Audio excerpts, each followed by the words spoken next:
김석기 청장의 거취는 설 연휴 뒤로 미뤄졌습니다. 청와대는 민심의 추이를 좀 더 지켜보기로 한 것 같습니다. 박재훈 기자입니다. 이명박 대통령은 오늘 윤증현 기획재정부 장관 내정자와 원세훈 국정원장 내정자 등 장관급 5명의 국회 인사청문 요청 서류에 결재를 했습니다. 진퇴 논란에 휩싸인 김석기 경찰청장 내정자 관련 서류는 일단 국회로 보내지 않았습니다. 청와대 이동관 대변인은 청문 요청서를 보내지 않겠다는 것이 아니라 김 내정자가 사퇴를 수습하러 다니다 서류를 준비할 시간이 없었기 때문이라고 설명했습니다. 이처럼 김 내정자의 거취 결정이 설 연휴 이후로 미뤄진 가운데 이 대변인은 인구 1,000만 명이 살고 있는 서울 도심 대로변의 시위를 신속하게 수습해야 했던 경찰의 절박감도 이해해달라고 말했습니다. 특공대 투입 시점과 관련한 김 청장의 책임을 덜어주려는 뜻이 담긴 것으로 해석됩니다. 또 다른 청와대 관계자는 초기에는 인명피해로 인한 충격이 강했지만 이젠 폭력 시위가 문제라는 여론이 확산되고 있다고 주장했습니다. 전체적으로 청와대 내부에선 사퇴와 유임 의견이 팽팽합니다. 이번 사건에 대한 설 연휴 기간 동안의 민심이 어느 방향으로 움직이느냐에 따라 김 내정자 거취에 대한 최종 판단이 내려질 것으로 예상됩니다. MBC 뉴스 박재훈입니다. 야당들은 시간 끌기라며 강력하게 반발하고 있습니다. 여당에서도 시기를 놓쳤다는 우려가 나오고 있습니다. 박성준 기자의 보도입니다. 민주당은 청와대가 용산 참사 책임자 문책을 설 연휴 이후로 밀어넣고 시간을 끌고 있다며 즉각 파면하라고 요구했습니다.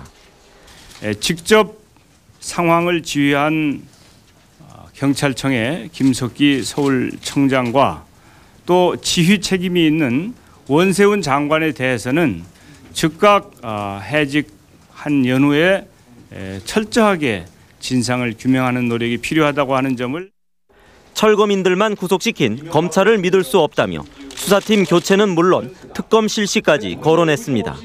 자유선진당도 경찰의 성급한 진압이 참사를 불렀다고 책임 소재를 명확히 규정했습니다. 김석기 청장은 자진 사퇴한 것이 치안을 책임 맡은 사람으로서나 또 부하를 가진 사람으로서 마땅한 태도라고 이렇게 생각을 합니다. 반면 여당 지도부는 사태가 수습 국면으로 접어들었다고 보고 재개발 지역에 분쟁 조정위 설치를 의무화하는 내용의 관련 대책을 발표하는 동시에 전국 철거민 연합회 등 단체의 과격성을 부각시켰습니다.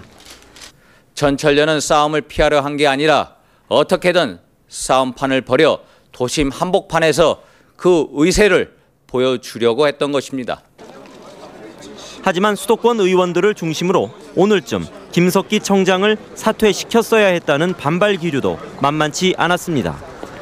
특히 김석기 청장의 조기 퇴진을 촉구해온 홍준표 원내대표는 청와대가 설거지하다 접시 깬 거란 말을 하고 있다고 공개하면서 김 청장은 청소한다며 집을 모두 태운 거라고 강하게 비판했습니다. MBC 뉴스 박성준입니다. 경제 위기에서 삼성전자도 벗어나지 못했습니다. 지난 4분기에만 1조에 가까운 영업 손실을 봤습니다. 배선영 기자입니다. 삼성전자는 지난해 4분기 본사 기준으로 매출 18조 4,500억 원에 9,400억 원의 영업 적자를 냈습니다. 삼성전자가 적자를 내기는 지난 2000년 분기별 실적 공시를 한 이후 처음입니다. 1분기가 흑자를 전환하기 위해서는 9천억 이상의 그 시장적인 변화가 있어야 되는데 그렇게까지 가기는 좀 어렵지 않겠느냐 그렇게 보고 있습니다. 세계 경기 침체로 수요가 크게 줄면서 휴대전화를 제외한 반도체와 LCD, 디지털 TV에서 모두 적자가 났습니다.